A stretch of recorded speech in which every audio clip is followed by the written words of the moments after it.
नमस्कार, स्वागत है आपका बीटीवी न्यूज में। आपके साथ मैं हूं सना और आइए खबरों की शुरुआत से पहले एक नजर डाल लेते हैं हेडलाइंस पर। यातायात विभाग द्वारा शुरू किया गया 50 दिन का विशेष चेकिंग अभियान। 10 जनवरी तक चलने वाले इस अभियान के तहत नियमों का उल्लंघन करने वाले चालकों पर लगेगा जुर्माना। गन्ने के दामों में हुई वृद्धि, फुटकर में 200 रुपए जोड़ी तक बिक रहे हैं गन्ने।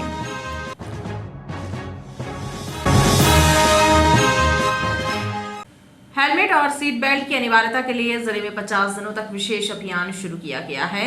ट्रैफिक विभाग के द्वारा ये मुहिम 20 नवंबर से 10 जनवरी तक चलाई जाएगी और इस दौरान ट्रैफिक रूल्स का उल्लंघन करने वालों के विरुद्ध चालानी कार्यवाही की जाएगी और जन जागरूकता अभियान भी चलाया जाएगा। ट्रैफिक नियमों का पालन कराने के लिए यातायात विभाग अलर्ट मोड पर आ गया है और पुलिस मुख्यालय एवं हाईकोर्ट के निर्देश पर प्रदेश के अन्य जिलों के साथ ही जबलपुर में भी 50 दिनों का विशेष अभियान चलाया जाएगा, जिसके तहत न केवल 2 पहिया बल्कि 4 पहिया वाहनों के दस्तावेजों की जांच के साथ ही सीट बेल्ट और हेलमेट नहीं लगाने वालों पर स्पॉट फाइन किया जाएगा।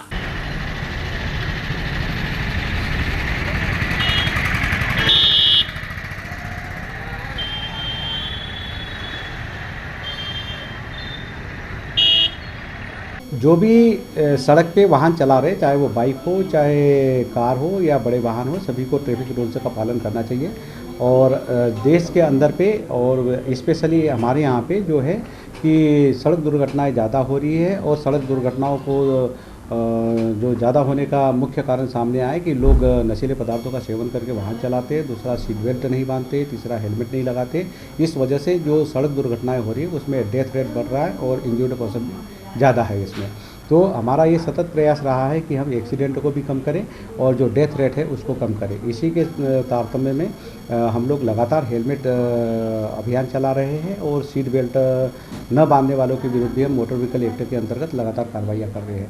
इसमें एक हमारे यहाँ पे स्पेशल ड्राइव चल रहा है जिसमें हम every Monday is helmet day के रूप में अपन मना रहे हैं और इसमें शहर और देहात के सभी थानों में हमारा ट्रैफिक पुलिस और जो थाना का बल है ये मिल करके जो हेलमेट नहीं लगा रहे उनके ऊपर निरंतर कार्रवाइयाँ कर रही है और हम लोगों को समझाइश भी दे रहे हैं, अवेयरनेस कार्यक्रम भी चला रहे हैं। सेकेंड ये है कि पुलिस मुख्यालय के द्वारा ये कभी अभियान चालू किया गया जिसमें अपन 20 नवंबर से लेकर के 10 जनवरी 2024 तक के लगातार अभियान चलाएंगे, जिसके अंतर्गत जो भी लोग मोटर व्हीकल एक्ट का पालन नहीं कर रहे उसके विरुद्ध अपन कार्रवाई करेंगे, जिसमें स्पेशली जो हेलमेट नहीं लगा रहे हैं, जो सीट बेल्ट नहीं बांध रहे 4 व्हील में और जो लोग हाई स्पीड में चला रहे हैं या जो नशीले पदार्थों का सेवन करके वाहन चला रहे हैं तो इनके विरुद्ध अपन कार्रवाई करेंगे। साथ ही जो नंबर प्लेट्स हैं जिनकी यानी नॉर्म्स के अकॉर्डिंग नंबर प्लेट्स नहीं है उस पर भी अपन लगातार कार्रवाई कर रहे हैं। 20 नवंबर से 10 जनवरी तक चलाई जाने वाली इस मुहिम के तहत नशे की हालत में वाहन चलाने वालों पर भी सख्त कार्यवाही होगी, साथ ही जागरूकता कार्यक्रम भी आयोजित होंगे।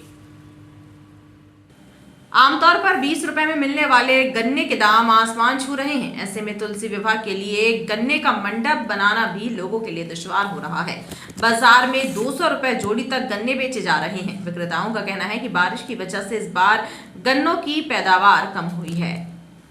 देवउठनी एकादशी पर तुलसी विवाह का शुभ संयोग रहता है और इस दिन गन्ने का मंडप सजाने की परंपरा है, लेकिन इस बार गन्ने के दामों में बेतहाशा वृद्धि हुई है, जिसके कारण इस त्योहार का रंग भी फीका लग रहा है, क्योंकि आमतौर 20 रुपए तक बिकने वाले एक गन्ने के दाम 100 रुपए तक पहुंच गए हैं और अच्छे गन्ने 200 रुपए जोड़ी तक बेचे जा रहे हैं। गन्ना विक्रेताओं का कहना है कि बारिश के कारण पैदावार कम हुई है, जिसके कारण दाम बढ़ गए हैं।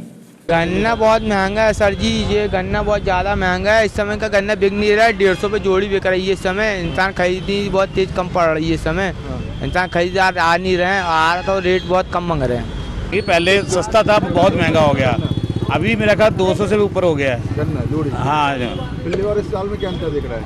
अंतर तो दिन पे दिन महंगाई होती आ रही है, अंतर कहाँ दिख रहा है? अंतर यही है, पहले क्या 20-20 रुपये गन्ना बिकता था, फिर अब 30 का हो गया, फिर 50 का हो गया, 100, 150, 200 तक पहुंच गया। महंगाई इसलिए ज़्यादा है बरसात के कारण, बरसात ज़्यादा हुई इसलिए पैदावार कम हुई। क्या जोड़ी गन्ना मिल रहा है? 200 रुपये जोड़ी। क्या दिक्कत हो रही है? देख के भाग जाते हैं महंगाई। फुटकर में 200 रुपए जोड़ी तक बिक रहे गन्ने खरीदने के लिए ग्राहकों को भी कई बार सोचना पड़ रहा है। गणतंत्र दिवस पर आयोजित हुए कार्यक्रमों के भुगतान से संबंधित बिलों के भुगतान की फाइल से नोटशीट गायब होने का मामला सामने आने के बाद कलेक्ट्रेट के गलियारों में चर्चाओं का बाजार गर्म है। 5 करोड़ के बिलों की फाइल से नोटशीट गायब होने की घटना संज्ञान में आते ही कलेक्टर ने कार्यवाहक कार्यालय अधीक्षक ब्रजेश ठाकुर, लिपिक शुभम यादव और भृत्य शैमिल पटेल को सस्पेंड कर दिया है। गणतंत्र दिवस एवं भारत पर्व के उपलक्ष्य में शहर में विभिन्न कार्यक्रमों का आयोजन हुआ, जिसे जबलपुर पुरातत्व पर्यटन और संस्कृति परिषद JATCC द्वारा आयोजित कराया गया। इसमें 5,25,08,668 रुपए की मांग की गई थी, जिसमें सामान्य प्रशासन विभाग के द्वारा 2 किश्तों में 4,60,47,000 रुपए प्रदान किए गए थे एवं 65,36,487 की अतिरिक्त मांग की गई थी, जिसका ब्यौरा नोटशीट में था और वही नोटशीट फाइल में से गायब हो गई है, जिसे लेकर कलेक्ट्रेट के गलियारों में चर्चाओं का दौर जारी है। बहरहाल इसकी जांच के लिए कलेक्टर ने टीम का गठन किया है। विधानसभा चुनाव के चलते बिजली विभाग के सिटी सर्किल के तहत आने वाले 5 डिवीजन में राजस्व वसूली का कार्य सुचारू नहीं हो पाया, लिहाजा अभी तक लक्ष्य से 50% ही वसूली हो सकी है। अधिशणी यंत्री के अनुसार 5 डिवीजन के लिए 50 करोड़ का लक्ष्य निर्धारित किया गया है। निर्वाचन कार्य में बिजली महकमे के कर्मचारी अभी मुस्तैदी से जुटे रहे और यही वजह रही कि राजस्व वसूली कार्य प्रभावित रहा। सिटी सर्किल कार्यालय के अंतर्गत आने वाले 5 डिवीजन के लिए 50 करोड़ का लक्ष्य निर्धारित किया गया था, लेकिन चुनाव कार्य की व्यस्तता की वजह से अभी तक लक्ष्य का 50% ही राजस्व हासिल हुआ है। ऐसी सिटी सर्किल ने बताया कि अब विद्युत कनेक्शन विच्छेद की प्रक्रिया तेज कर दी गई है। इस बार राजस्व में थोड़ा पिछड़ा हुआ है जबलपुर शहर का कलेक्शन, पर अब हम लोगों ने ये 20 तारीख से दोबारा से अपना डिसकनेक्शन का काम स्टार्ट करा है और होपफुली अभी जो महीने के बाकी बचे हुए 8-9 दिन है उसमें हम लोग काफ़ी हद तक अपने टारगेट के नज़दीक आ जाएंगे। सर क्या टारगेट था और कितना अचीव करने के लिए? टारगेट हमको LT का दिया गया था अराउंड 58 करोड़ और उसमें से अभी हमारा टारगेट का करीब 50% आया है। तो सर चारों तरफ की बात की जाए जितनी क्षेत्र में उस पर कितना क्या रहा? 5 डिवीज़न्स हैं यहाँ पर, तो 5 डिवीज़न्स में थोड़ा सा पूर्व डिवीज़न जो ईस्ट डिवीज़न कहलाता है वो टारगेट से थोड़ा सा ज़्यादा पीछे है, बाकी भी करीब 54-55% के आसपास है। तो अब डिस्कनेक्शन का काम थोड़ा स्पीडीली करा रहे हैं और टारगेट के नज़दीक आने की पूरी टीम कोशिश कर रही है।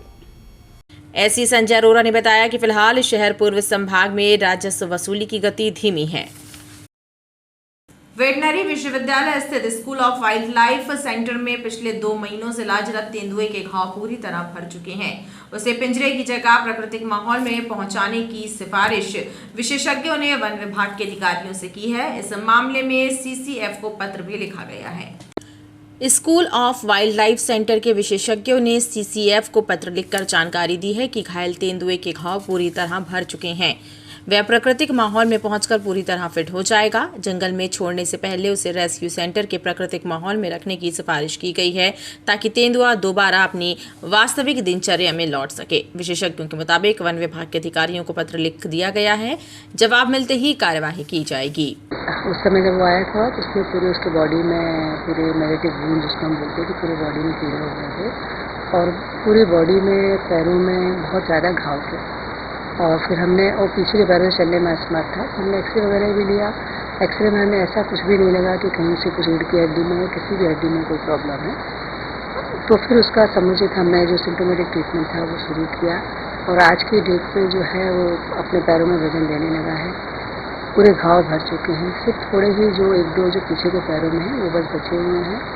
तो हमारी तरफ से जो बेहतर ट्रीटमेंट था वो हमने किया, हमारे यहाँ की फैकल्टी ने, हमारे PG स्कॉलर्स ने, और हमने आज से 1 हफ्ते पूर्व वन विभाग को लेटर लिख चुके हैं जहाँ से आया हुआ था कि इसको किसी उचित जो रेस्क्यू सेंटर हम कहते हैं मतलब प्रकृति के पास में जो हो तो वहाँ पे इसको रखें ताकि इसके और भी जो घाव हैं वो थोड़े से भरने में समय लगेगा तो वहाँ पे घाव भी भरेंगे और ये थोड़ा प्राकृतिक वातावरण में फील कर पाएंगे। दरअसल करीब 2 माह पूर्व मंडला के बमनी बंजर से लगे जंगल में 5 वर्षीय नर तेंदुआ घायल अवस्था में मिला था, जिसे मंडल की टीम ने इलाज के लिए वेटनरी विश्वविद्यालय स्थित school of wild life centre पहुंचाया था, जहां विशेषज्ञों ने कोल्ड लेजर थेरेपी का उपयोग कर तेंदुए के पेट और पैरों के घावों को ठीक कर दिया और करीब 2 महीने के इलाज के बाद अब तेंदुआ स्वस्थ हो गया है, उसके पूरे घाव भर चुके हैं। टमाटर की लोकल फसल खराब हो जाने के कारण टमाटर पिछले साल की तुलना में 3 गुना महंगा बिक रहा है। आगे भी टमाटर के दाम कम होने की संभावना कम है। लोकल फसल एक विशेष तरह के ब्लैक फंगस के कारण खराब हो रही है और किसान परेशान हैं। ठंड का मौसम आने के बावजूद टमाटर के दाम कम होने का नाम नहीं ले रहे हैं। थोक में टमाटर 25 से 30 रुपए प्रति किलो बिक रहे हैं, जो पिछले साल की तुलना में 3 गुना ज्यादा है। जानकारों का कहना है कि टमाटर की लोकल फसल खराब हो जाने के कारण ये स्थिति बनी हुई है। टमाटर की फसल ब्लैक फंगस के कारण खराब हो रही है, लिहाजा बेंगलोर से आने वाले टमाटर महंगे बिक रहे हैं। जानकारों का कहना है कि आगे शादी के सीजन में भी टमाटर के और महंगे होने की आशंका है। इस साल टमाटर पिछले साल की अपेक्षा 3 गुना महंगी कीमत में बिक रहा है, क्योंकि इस साल टमाटर में किसानों के हर खेत में एक वायरस आया है, जिसके कारण बहुत स्पीड से टमाटर की फसल बहुत ज़्यादा तेज़ी से ख़राब हुई है। इस वजह से टमाटर होल सेल में थोक में 20 रुपये से 25 रुपये किलो थोक में बिक रहा है, जबकि पिछले साल इसी समय टमाटर केवल 10 रुपये किलो में था। इस बार टमाटर की फसल ज़्यादा ख़राब आने के चक्कर में टमाटर बहुत महंगा बिक रहा है। 20 से 25 रुपये किलो टमाटर खरीद पड़ रहा है उनको, और 20 से 25 रुपये किलो खरीद पड़ने के बाद भी टमाटर ज़्यादा ख़राब निकल रहे हैं। उसी चक्कर में मार्केट में टमाटर महंगा रहेगा इस साल। क्या लग रहा है इसमें, कौन सी वायरस आया इसमें ब्लैक चित्ते निकल रहे हैं और किरा काला टमाटर आ रहा है इस समय। देसी टमाटर? हाँ, देसी टमाटर फसल ख़राब हो चुकी है इस साल। बहरहाल टमाटर के बढ़े हुए दाम लोगों के खाने का जायका बिगाड़ रहे हैं। टमाटर की नई फसल को बचाने सरकारी प्रयास होना जरूरी है, ताकि लोगों को राहत मिल सके। ट्रैफिक नियमों का पालन नहीं करने वालों के विरुद्ध यातायात विभाग के द्वारा चालानी कार्यवाही तो की जा रही है, लेकिन बाजारों में लगने वाले जाम से निजात दिलाने ठोस कदम नहीं उठाए जा रहे हैं। लिहाजा अंधेरदेव सहित मुख्य बाजारों में आए दिन ट्रैफिक जाम के हालात बन रहे हैं, जिसके कारण लोगों को काफी परेशानी हो रही है। अंधेरदेव सहित बड़ा फुहारा, निवाड़गंज, करमचंद चौक में वाहनों की धमाचौकड़ी के बीच आए दिन ट्रैफिक जाम के हालात बन रहे हैं। खास बात यह है कि सड़कों के किनारे लगे ठेले और बेतरतीब वाहनों की पार्किंग के कारण आए दिन जाम की स्थिति बन रही है। स्थानीय जनता और वाहन चालकों का कहना है कि ट्रैफिक विभाग के द्वारा चालानी कार्यवाही करने में तत्परता दिखाई जा रही है, लेकिन यातायात व्यवस्थित करने को लेकर कोई भी ठोस कार्य योजना तैयार नहीं की जा रही है।